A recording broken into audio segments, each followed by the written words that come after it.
For more than 50 years, the United States has imposed a blockade against Cuba, affecting Cubans' lives in every way. Pastors for Peace is a religious American organization that has brought humanitarian aid to the island since 1992. Now they're back here trying to express once again their opposition against the blockade. In order to know more, we talked to Gail Walker, co-chair of Pastors for Peace, and the daughter of Lucius Walker, the leader that started the caravans to Cuba. Gail is a journalist and activist for human rights. She received us at the Frenchman House during her visit to Havana City. It's been a great week. We visited during July 26th. We went to Artemisa. We visited Matanzas. We stopped in different schools and hospitals and communities and churches to really get a flavor of life in Cuba. And I think for all 41 caravanistas, it's been a life-changing experience that we're all going to be looking forward to for many years to come. Yeah. So, Gail, yes. We're going to begin our talking by have seat. Great. Well, the caravan, 25 times here in Cuba. Yes. A lot of risks, Gail, in the blockade, because you've been pressured in a way to not do these kind of things, of this humanitarian aid.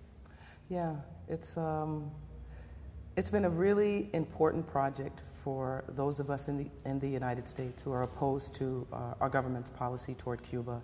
We've been blessed to have organized 25 caravans, tons of aid in the medical supplies, school supplies, vehicles. It's been really a labor of love because it's been an opportunity for us to express our opposition through nonviolent civil disobedience. We receive our we bring the aid without applying for or accepting a U.S. government license. And that's important. It's important for us to express our right to stand in solidarity with our brothers and sisters in Cuba, and that we don't have to require our government to give us permission to do so. So we've been doing this now since 1992, and it's been a wonderful, wonderful project that we've engaged in with people from across the United States and other countries as well. Haven't you never been afraid of the risks? Because there's a lot of people still that hates Cuba in the United States. Were you afraid of that? You know, initially, the very first caravan,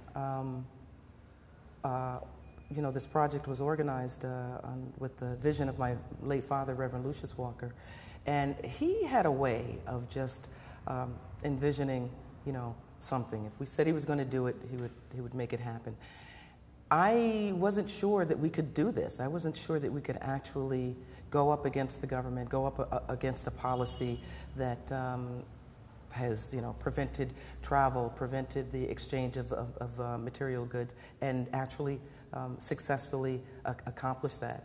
And I think once you've done it, it's such a thrilling experience, and it's really it's wonderful to be able to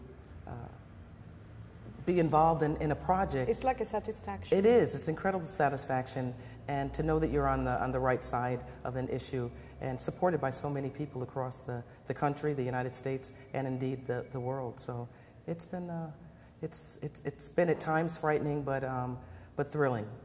One of the most important things that the Caravan of Pastors for Peace does in order to break the blockade, which is very strong, yes, is the fact that you bring a lot of young people here to Cuba. And then these young people watch Cuba and then takes this message back to the United States.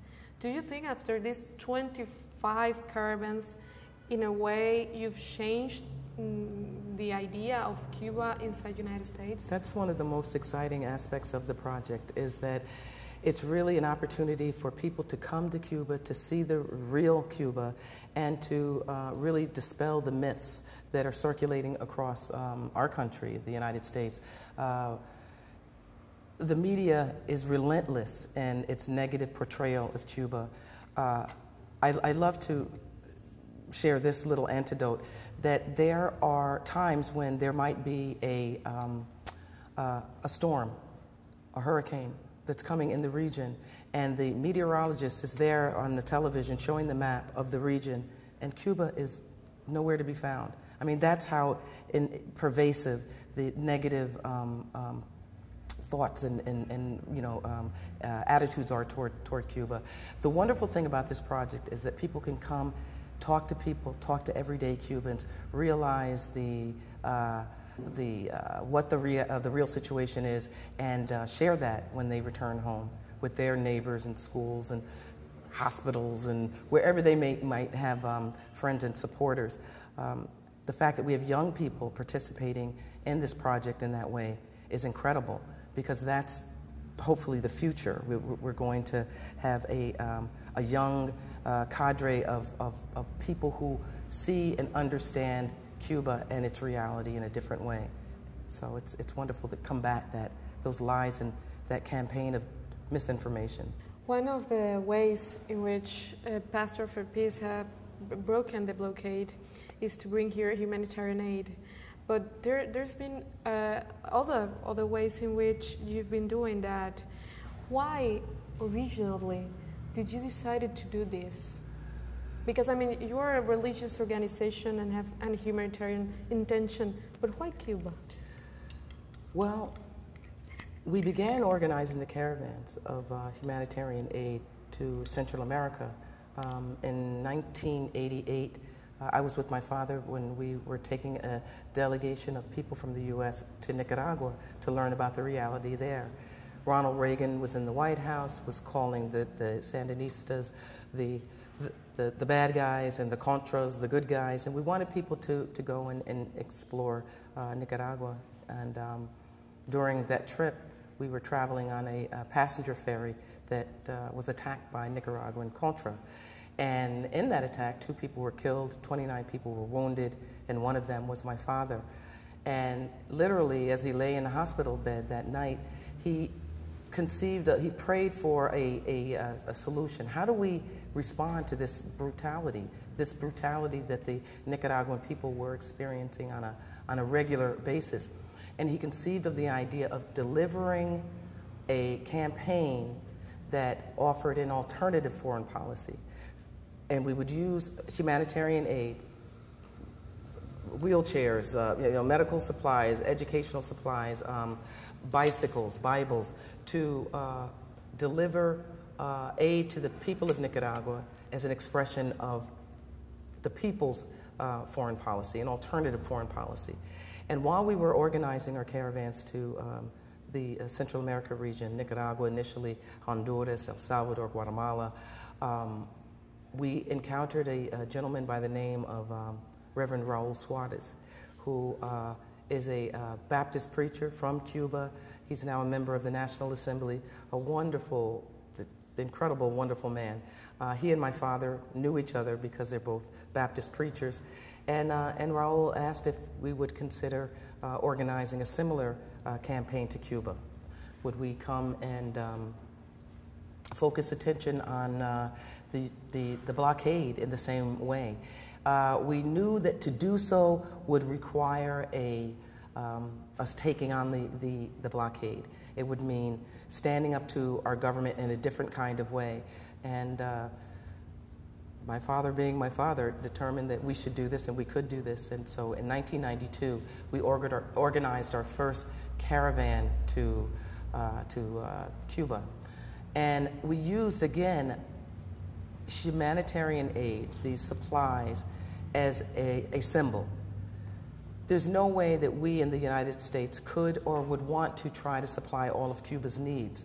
That's charity. And this has never, ever been about charity. It's always been about expressing opposition to a policy that was harming a sovereign nation, but specifically harming the people, the men, women, and children of Cuba. And so the humanitarian aid was a symbolic expression of what we had hoped and continue to hope that our government might do, to have an equal exchange, to treat Cuba as an equal partner And so that's why we began using the aid symbolically and continue to do so to this day with the hope that eventually we will see an end to the blockade. And we feel that that's possible and doable and certainly something that's within reach. So you have hope about the blockade you were telling me about. Now there's been this discussion in the United States because Hillary Clinton, probably she will run for the presidential election in 2016. She said that the blockade has been ineffective, that probably would be good to take it out, to change the policy towards Cuba. That's not a surprise. Barack Obama said the same thing when he was not running. Do you think she would do something? It's hard to say, because politicians in the United States are politicians, and they often say one thing when they're running and another thing when they're in office. However, I think what's promising is you have someone like a Hillary Clinton who's speaking, so strongly against the blockade. You have poll after poll of particularly young people in South Florida who are indicating that they're not thinking about Cuba the way that their parents did, and want to see relations normalized, want to be able to visit the home of their parents and their grandparents. And that's a positive, change, I think. You have more and more religious leaders that are coming out and speaking affirmatively about, ending the blockade.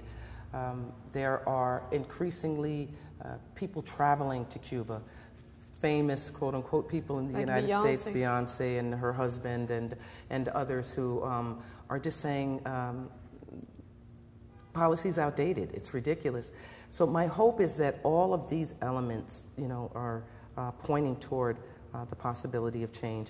I think that there are just increasingly people who are really believing that all of these years, more than 50 years of an embargo, of a policy that has done nothing to really, that has really not been effective. It's time for that to change. So my hope is that we're heading in that direction. Time will tell, and I think it's on us, the people of the United States, to put Hillary Clinton, should she become the next president, to task and say, now let's see the action behind those words. Do you think, for example, if she allows North Americans to come here, that perception will change rapidly? I think it'll help. I think it will help. I don't think that, if the U.S. government under, let's say, a Hillary Clinton, or even under an Obama, I mean, we still have time under Barack Obama, he could make an executive decision to lift the blockade. If that should happen, I don't think that our work is done. I think it's just the beginning of the next phase, because the normalizing of relations that I and people who participate in the caravan, see or envision, I suspect is different than what Barack Obama or Hillary Clinton or many elected officials are looking for. We need to make sure that there is a respectful dialogue, that Cuba and the U.S. are able to sit at the table together as equals to really discuss broader issues like immigration, trade, to make sure that some of the economic sabotage, the economic warfare that's taking place is not, part and parcel of that kind of a new normalized relation. So there's a lot to be said. There's a lot still to be discussed. There's clearly the case of the Cuban Five. Where does Alan Gross stand with those that remain behind bars? There's many different issues, I think, that need to still be negotiated, and I don't see that happening instantly once Hillary Clinton or Barack Obama or whomever it might be might say that we want to change our policies, we've got to continue to push and fight for that to be done in a respectful and honest manner. There's something very important that Pastors for Peace has done that has to do with helping American young people who has not enough money to go to school or medicine schools in the United States to come here to Cuba, which is a contradiction. Because if you see it, Cuba has suffered a blockade, which has impoverished the people. But we have this great school, Latin American school, for studying medicine, and American young people have come here to study. You've been doing this. What are the main motivations of young Americans that come here to study medicine? Well, you know, this was a great, wonderful gift offered by President Fidel Castro. We, IFCO, had organized a delegation of congresspeople to come to Cuba, to see Cuba for itself. And during that trip, with Congressional Black Caucus members, there was a member, Benny Thompson, from Mississippi, who commented that there was really such a lack of medical professionals in his community, and Fidel Castro offered initially to have young people come from Mississippi to attend the school. Later, that offer was expanded to include all states rather in the U.S. And so it's been this wonderful opportunity for U.S. young people who don't have the financial means to come study medicine with the understanding that they will return to the U.S. and serve in underserved communities. And it's been a tremendous gift that keeps on giving. The students get the education, but they come back and provide tremendous health care as only Cuba can teach them in the U.S. And it's been a wonderful, wonderful gift. And we've been honored to serve as the entity in the U.S. to help facilitate the scholarship program for these U.S. students. And we just celebrated 20 new graduates just earlier this month, and it's been a wonderful, exciting program. So. I can't help asking you about the leadership of your father. And if you, here in Cuba, Lucius Walker is a loved man. His image is always related, and his face and his words, it's always related with respect, solidarity, love, and closeness between two people, which is something very weird between the United States and Cuba because of the differences and the hostility. Yes. And he's been a leader. There's no question about it. Do you think, in a way, could affect the fact that he's not longer with us, the caravans and the common? Well, we have been continuing to organize the caravans even since his death. He died in 2010, and here we are in 2014.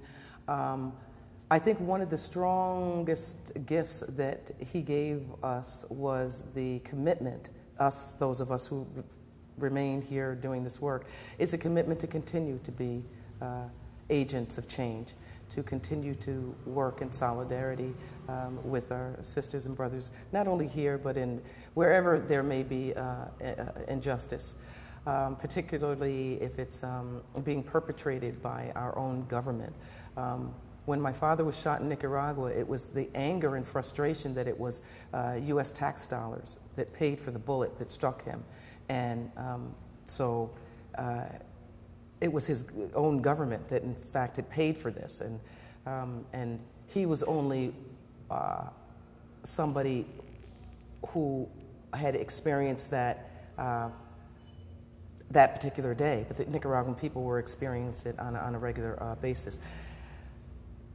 We have learned from him and learned from his example. I mean, he was a teacher, he was a social worker, he was a pastor, he was a father, a husband, but a generous man who was soft-spoken in many ways, but really was a firm believer in justice. And long before the caravans began, long before the Pastors for Peace program began, he was somebody who supported standing up for anybody who was being treated in lesser than. Not because Cuba is lesser than those of us in the U.S., but our policy was treating Cuba as if it were. And he said that he felt that that was wrong and unjust. We continue to organize with that same motivation, that same passion and vision and commitment. And we've got to think about new and different and creative ways to do this, no doubt. 1992 was when we began. Things are very different in 2014. So it's upon us to think about how do we organize, how do we make, focus the world's attention on the blockade and work to get our government and elected officials to change their attitudes toward Cuba. But regardless of how we do it, our plan is to continue to act in solidarity with Cuba and with all nations that are being bullied by the U.S. government policies. You've been doing this a lot of years, the Pastor for Peace and the Caravans, and this what you call an expression of opposition of a policy towards Cuba, not charity. That's a very important idea. How do you, I mean, I imagine that during all these years, you and your father and the people that work with you dream a different relations between Cuba and the United States. Dream the idea of peace, of talking, of dialogue, of diplomatic relations, normally like with any other country. How do you dream that? Well, we believe that Cuba has so much to offer the world. During our trip here, we got a chance to visit La Biofam, just one example of a place where so many tremendous things are happening, so many different products that are that could benefit not only the people of the United States, but the people of the world. And if there were improved relations, this would be the kind of thing that people across the United States would know about. They would know about these products. They would know about the gifts that Cuba offers in the same way that they offer medical education to youngsters from more than 100 nations, including, of course, the United States. So all of this is aimed at, our efforts are aimed at trying to help people recognize what Cuba has to offer. Our hope is that by doing this work, by continuing to bring people to Cuba, by continuing to put out information about the reality around Cuba, that we will help people to understand what it is that Cuba has to offer, and that we will indeed have, in the very near future, a different kind of a relationship between our two countries. It happens regularly with the people who come on the caravans, and we just hope to expand that wider and wider. When we travel in the United States on the caravan routes, we stop in different communities and educate people about health, about education, about gender rights, women's rights, all kinds of information about Cuba. That's the important part of the project. And so we see that as being the most useful way that we can help people to envision a new relationship between our government and the Cuban government. Thank you very much. Thank you. It's been a pleasure. Gracias. Thank you so much. It's been great.